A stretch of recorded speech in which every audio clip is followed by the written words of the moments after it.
नमस्ते बच्चों, कैसे हैं आप सब लोग। बच्चों, यहाँ पे मैं लेके आई हूँ गाला पेपर सॉल्यूशन साइंस का पेपर 6। ओके, 2, 3, 4 और 5 अपलोडेड है। 1 तो ऑलरेडी सॉल्व है और पेपर 6 जो है वो आपके सामने रहा। सेक्शन ए आज हम सॉल्व करेंगे। बच्चों, सेक्शन ए आपको पता है ऑब्जेक्टिव बेस्ड होता है, तो आइए शुरू करते हैं हम लोग। सेक्शन ए में फर्स्ट क्वेश्चन क्या है, एमसीक्यूज। क्या कह रहा है? I am an element, I have 2 electron orbits and there is same number of electrons in each orbit. तो से विच एलिमेंट एम आई। तो देखो बच्चों, क्या वो कह रहा है कि उसके पास 2 ऑर्बिट है। ठीक है, मीनिंग समझो। वो कह रहा है कि 2 ऑर्बिट है उसके पास, तो इसका मतलब कि न्यूक्लियस हो गया। ठीक है, ये एक ऑर्बिट हो गया और ये दूसरा ऑर्बिट हो गया। अब हमें पता है कि पहले ऑर्बिट को हम के कहते हैं, दूसरे ऑर्बिट को हम एल कहते हैं। और के के अंदर कितने इलेक्ट्रॉन्स आने चाहिए? 2 ही आने चाहिए। ये आप लोगों ने ऑलरेडी 9th क्लास में किया हुआ है। ठीक है ना बच्चों। तो बेसिकली इसका मतलब कि यहाँ पे 2 इलेक्ट्रॉन्स होने चाहिए। अब क्या कह रहा है? There is same number of electrons in each orbit. और इसका मतलब कि एल में भी 2 ही इलेक्ट्रॉन्स है इसके हिसाब से। तो टोटल इलेक्ट्रॉन्स कितने हो गए बच्चा? 4 हो गए। ठीक है, अब आप सोचो कि 4 नंबर पे कौन सा वाला एलिमेंट आता है, तो वो आता है बेरिलियम। ठीक है, तो इसके लिए आंसर क्या हो गया? आंसर हो गया आपका option B, that is beryllium. Okay बच्चों, इजी था। आइए नेक्स्ट क्वेश्चन की तरफ। Now where are pollen grains produce, कहाँ पे होते हैं? तो पोलन ग्रेन्स तो मेल के हिसाब से है, तो इसके लिए वो एंथर में प्रोड्यूस होते हैं।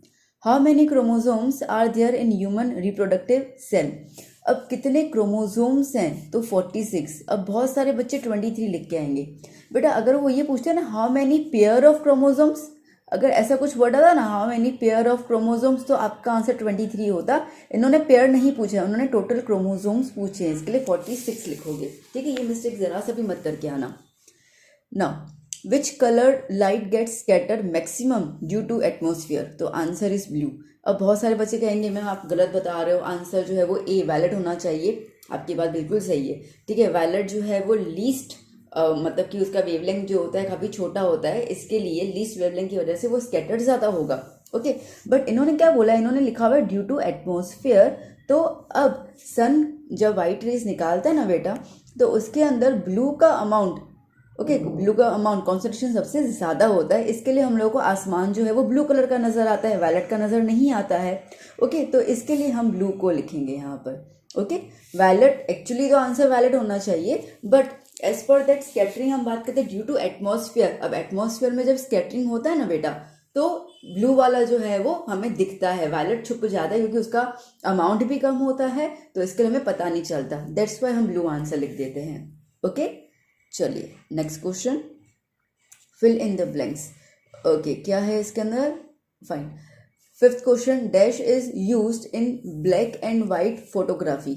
ओके, तो ब्लैक एंड वाइट फोटोग्राफी में क्या यूज होगा इसके अंदर? AgCl। Okay, next, the general formula for alkene is CnH2n। Dash is responsible for maintaining the posture and the balance of the body. So answer is cerebellum। cerebellum। okay, from larger leaves of wild cabbage a new variety of vegetable was developed। क्या नाम है उसका? काले। Okay, देखो आपको अगर doubt हो तो आप एक बार टेक्स्ट बुक रीड कर लेना। इवोल्यूशन वाला जो पोर्शन है उसके अंदर क्या लिखा हुआ है? Large leaves. लीव्स में से जो वेजिटेबल बनाया गया वो केले है। ओके, केले काले, प्रोनाउंसिएशन थोड़ी अलग अलग हो जाती है। ओके बच्चों, चलते हैं अभी हम लोग next. State whether the following statements are true और false. The common name of ethanoic acid is formic acid. जी नहीं, फॉल्स है। Okay, the common name of ethanoic acid is not formic acid, it's acetic acid. ठीक है, मैं आपको सही answer भी बता देती जा रही हूँ, तो that is acetic acid. Secretion of saliva is controlled by medulla oblongata. जी नहीं, फॉल्स। ठीक है, कौन करता है? वो करता है ऑटोनॉमस या ऑटोनॉमिक नर्वस सिस्टम, नर्वस या नर्व सिस्टम। ठीक है, okay. The power of correcting lens used in preparation of spectacles is -4.0 D। Then it is a convex lens, false. ठीक है, कॉन्वेक्स लेंस में हमेशा आंसर प्लस में आता है, इन्होंने माइनस दिया हुआ है। अगर यहाँ पे प्लस 4.0 होता तो कॉन्वेक्स होता, ओके। अदरवाइज अगर यहाँ पे लोग कॉन्वेक्स की जगह कॉन्केव दे देते तो हमारा आंसर ट्रू हो जाता, okay. The excess use of CFC chemical is dangerous to ozone layer. जी हाँ, बिल्कुल, क्योंकि CFC में क्लोरीन होता है ना, और क्लोरीन जो है वो ओजोन को तोड़ देता है।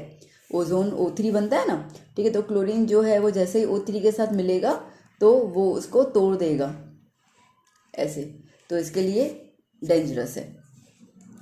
Next 13, which element in second period has the least atomic size. Okay, second period मतलब कि यहाँ पे आएगा सबसे छोटा वाला एलिमेंट, साइज कम है तो वो होता है फ्लोरीन। आंसर अब यहाँ पे जगह नहीं, मैं यहाँ पे लिख देती हूँ fluorine, okay. What is nuclear fusion? Fusion मतलब तोड़ना। सो nuclear fusion is a reaction जहाँ पे न्यूक्लियस जो है वो दो और दो से ज़्यादा स्मॉलर न्यूक्लियाई में स्प्लिट हो जाता है, ठीक है, और फिर एनर्जी रिलीज करता है। When 1 unit electric energy is used, how many joule of energy is said to be used? ठीक है, तो बेसिकली 1 यूनिट में 3.6 इंटू 10⁶ जूल एनर्जी जो है वो यूज होती है। अब कई कई जगह पे आपको ऐसा भी लिखा होगा 3.6 mJ, ठीक है, मतलब कि मेगा जूल, वो भी ठीक है, ओके। 10⁶ को हम लोग मेगा लिख देते हैं।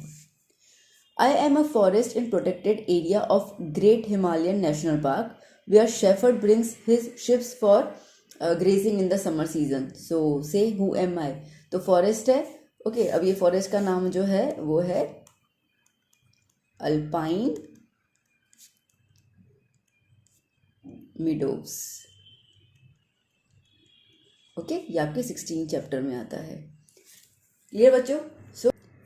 सो बच्चों, यहाँ पे हम लोगों ने सेक्शन A कंप्लीट कर लिया। आई होप आपको सब समझ में आ चुका अच्छे से।